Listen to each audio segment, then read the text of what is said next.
Good morning भाई लोगों। सबसे पहले तो आप सभी को दिल से धन्यवाद कि आप लोगों ने मेरे को इतना सारा प्यार दिया। अब आप पूछ सकते हो कि सुनो भाई, आप इतने दिनों से कहाँ थे, क्या करते थे, आपके साथ क्या हुआ क्या नहीं। तो भाई लोगों सच बता रहा हूँ, पिछले 60 दिनों से मैं अपने घर पर बैठ कर रो रहा हूँ। बहुत सारी एंजाइटी फील कर रहा हूँ और बहुत कुछ हो रहा है मतलब, क्योंकि मेरी ज़िंदगी बर्बाद हो चुकी है।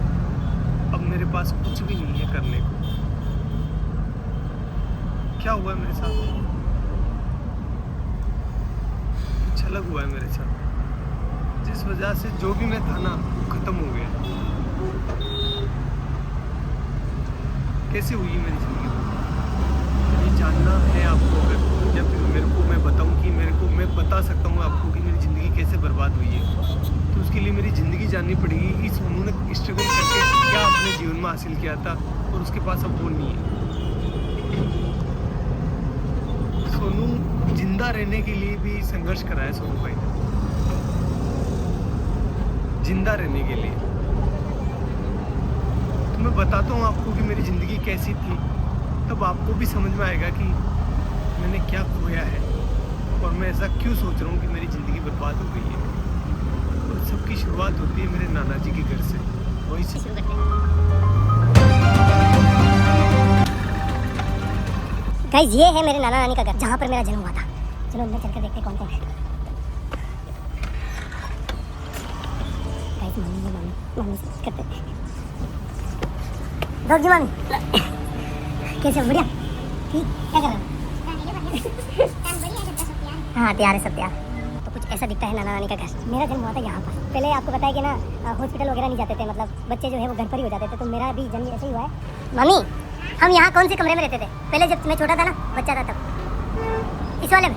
ये है वो रूम जहाँ पर हम बचपन में रहा करते थे। ये वाला देखो आप, ये देखो इधर इधर। इस वाले रूम में जो है भेड़ और बकरियों के बच्चे रहा करते थे, क्योंकि बाहर कुत्ते मार देते थे ना, इसलिए। और इस वाले पोर्शन में जो है मेरी बूढ़ी नानी, जो अभी दुनिया में नहीं है, और मेरी मम्मी दोनों रहा करती थी। और यहीं पर हम जो है बड़े बड़े हुए हैं। इसमें हुआ क्या था गाइस यार, वो एल्कोहलिक थे, थोड़ा सा उनकी हैबिट थी कि उनको नशा लग गया था। तो फिर वो हमारी टेक केयर नहीं कर पा रहे थे अच्छे से। तो नाना नानी ने ये रिस्पॉन्सिबिलिटी ली कि हम जो है इन बच्चों को पालेंगे, अदरवाइज इनका क्या होगा। तो उन्होंने हमें यहाँ लेकर आए और यहीं पर जो है मम्मी अपना काम करती थी, साथ ही साथ हमारा पालन पोषण यहीं हो रहा था। तो मैं लाइन बोल सकता हूँ कि अगर मेरे नाना नानी नहीं होते ना, तो आज मैं या फिर मेरे बहन भाई हो सकता है कि इस दुनिया में नहीं होते। गाइस देखो नाना जी का गाँव कितना प्यारा है। खैर फिर वो टाइम आया जब हमें ये घर छोड़ना पड़ा, क्योंकि यार गाइस देखो नाना नानी कब तक पालेंगे, उनकी खुद की भी कोई जिम्मेदारी है, इसलिए फिर हमें यहाँ से जाना पड़ा। चलो अपन भी चलते हैं, लेकिन उससे आशीर्वाद ले लेते हैं। चलो मेरी नानी है, आपको बाद में बताऊंगा इनके बारे में। और अपने गांव आते ही हमें घरेलू परिस्थितियों के कारण अपने घर में घुसने दिया गया, इसलिए हमने बड़े पापा की कोठी का चुनाव किया। म्याऊ म्याऊ।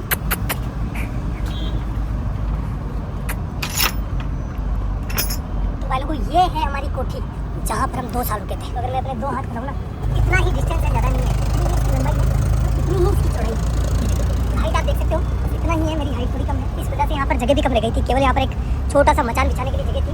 और ऊपर से जो है बरसात का पानी टिपकता नहीं था, बरसात का पानी गिरता था, क्योंकि ये छत है ना थोड़ी नीचे है। और यहाँ पर आप देख सकते हो नीचे जिसका फर्श है ना, फर्श वो बना हुआ था गोबर और मिट्टी का।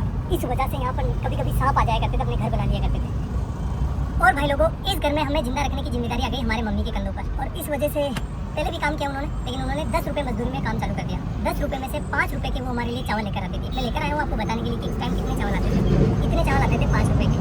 तो इन चावलों से वो हमारा पेट भरती थी, तीनों भाइयों का, तीनों बहन भाइयों का सॉरी, और खुद उनकी वजह मेरे बच्चों का पेट भर जाए बहुत, मैं तो निकाल नहीं रहा। और हम ना समझते उस टाइम, तो नहीं समझ पा रहे थे कि हमारी माँ जो है वो सो रही है, तो बस अपना पेट निकाल रहे थे।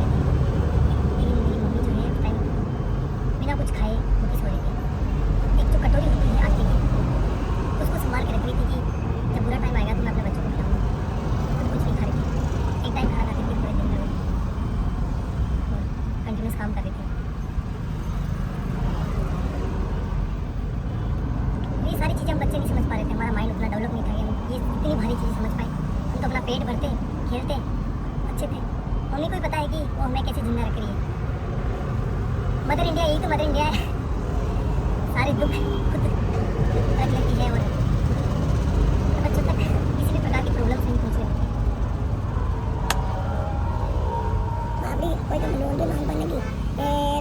ती केडो काय माती गणा दोरा तेन पाया हां तेन गणा दोरा पड्या रे बाई थारी मातो सब्जी बेचती लेडी सराती भाई दोराती तेन कुआ तीर बाबू की रहती मैं मार ससरी बुका ताना दूध पायो तेन रोटी कुआई गिरी दोर तमक मारा तमात के दान की जाती हां ते भरा का देवन का ते बली दूध भरे क्यों मैं तो दी किसको केव गणा दोरा पाया तमा और भाई लोगों इस वाली छक्की ना की स्पेशल कहानी है बताता हूं मैं आपको पर मैं मेरा भाई और मेरी बहन बैठे थे शाम को और हम राह देख रहे थे कि हमारे लिए कोई खाना लेकर आएगा क्योंकि हमारी मम्मी जो थी वो गांव चली गई थी किसी कारणवश तो हमारे लिए खाना नहीं बना था उस टाइम कोई भी खाना लेकर नहीं आया और हम तीनों बहन भाई सिर्फ भूखे ही थे यही जगह थी वो सेम टू सेम एक बात बताऊं आपको जब आप भूखे होते हैं ना आपको अच्छे से नींद नहीं आती नहीं कर देख लेना एक बार चलो मैं आपको अपनी बहन समझाता हूँ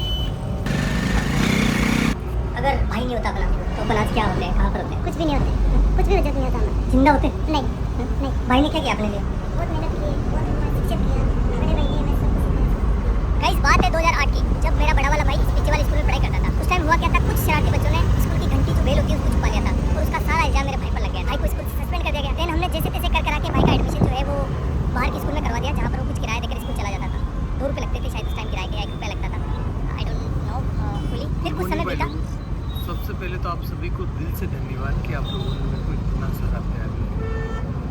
अब आप हो सकते हो कि सुनो भाई आप इतने दिनों से कहाँ थे क्या कर रहे थे आपके साथ क्या हो क्या नहीं हो तो भाई लोगों सच बता रहा हूँ पिछले 60 दिनों से मैं अपने घर पर बैठ कर रो रहा हूँ बहुत सारी एंजाइटी फील कर रहा हूँ और बहुत कुछ हो रहा है मतलब क्योंकि मेरी ज़िंदगी बर्बाद हो चुकी है अब मेरे पास कुछ भी नहीं है करने को क्या हुआ है मेरे साथ कुछ अलग हुआ है मेरे साथ जिस वजह से जो भी मैं था ना वो ख़त्म हो गया कैसे हुई है मेरी ज़िंदगी बर्बाद ये जानना है आपको अगर या फिर मेरे को मैं बताऊं कि मैं बता सकता हूँ आपको कि मेरी ज़िंदगी कैसे बर्बाद हुई है तो उसके लिए मेरी ज़िंदगी जाननी पड़ेगी कि सोनू ने स्ट्रगल करके क्या अपने जीवन में हासिल किया था और उसके पास अब कौन नहीं है सोनू जिंदा रहने के लिए भी संघर्ष करा है सोनू भाई जिंदा रहने के लिए तो मैं बताता हूँ आपको कि मेरी ज़िंदगी कैसी थी तब आपको भी समझ में आएगा कि मैंने क्या खोया है और मैं ऐसा क्यों सोच रहा हूँ कि मेरी ज़िंदगी बर्बाद हो गई है और सबकी शुरुआत होती है मेरे नाना जी के घर से वहीं से शुरू करते हैं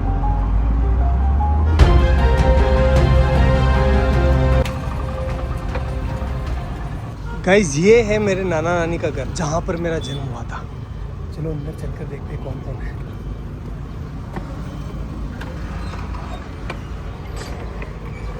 गाइस मामी से बात करते हैं डॉग जी मामी कैसे हो बढ़िया ठीक क्या कर रहे हो हाँ तैयार है सब तैयार ऐसा दिखता है नाना नानी का घर मेरा जन्म जैसा कि गाइस यार आपने देखा होगा कि सोनू भाई के साथ क्या हुआ था नहीं जाते थे मतलब सोनू भाई का अगर चैनल का आपको नाम जानना तो मैं यहाँ पे नाम लिख दे रहा हूँ हम यहाँ कौन से कमरे में रहते थे पहले जब मैं छोटा था ना बच्चा था और जो भी आगे अगर आपको फुल वीडियो देखनी है तो आपको ये सोनू भाई ये का है चैनल वो दे जहाँ रखा पर है नाम बचपन में रहा इस पे जाओ क्लिक करो देखो और उस पे फुल वीडियो ये मिल देखो जाएगी। इधर तो प्लीज यार इस वाले रूम में जो है भेड़ और बकरियों के बच्चे रहा कर